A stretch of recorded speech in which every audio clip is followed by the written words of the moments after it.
Hey everybody, it's Christy Birchville.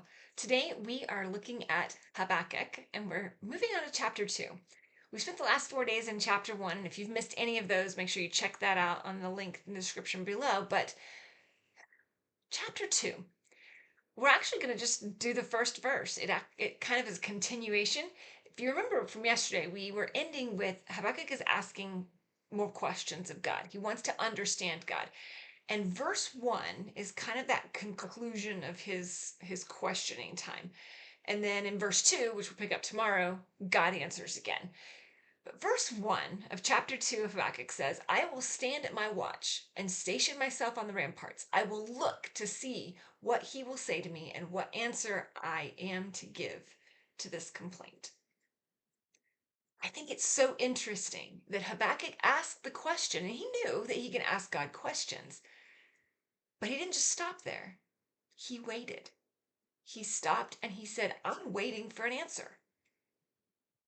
So often we come to God and we ask questions and we are, why, God? What are you doing here? Why are we allowing this? What's going on here? And then we run off and we just keep going and doing whatever it was that we were doing. Part of conversation is waiting for a response, waiting for somebody else to talk. Are we willing to wait?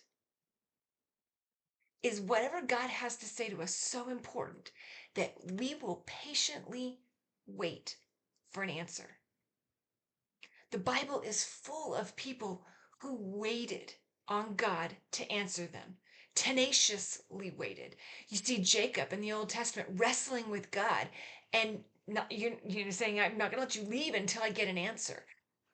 You see Habakkuk here waiting. You see Job waiting. So many people, they want to understand and they are willing to wait. Are we willing to wait? Yes, we're going to ask God questions. We do it a lot. Are we willing to wait for God to answer?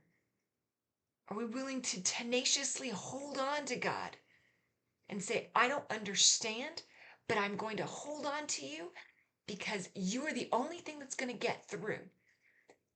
And I'm going to wait and hold on to you until I get an answer.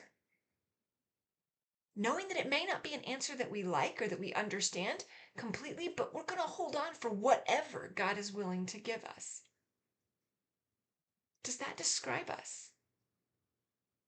I know we have questions. I have questions for God. Today really challenged me. How well am I waiting? We'll see God's answer tomorrow, and that'll be really exciting. So make sure you are subscribed so that you can catch that when it loads tomorrow morning.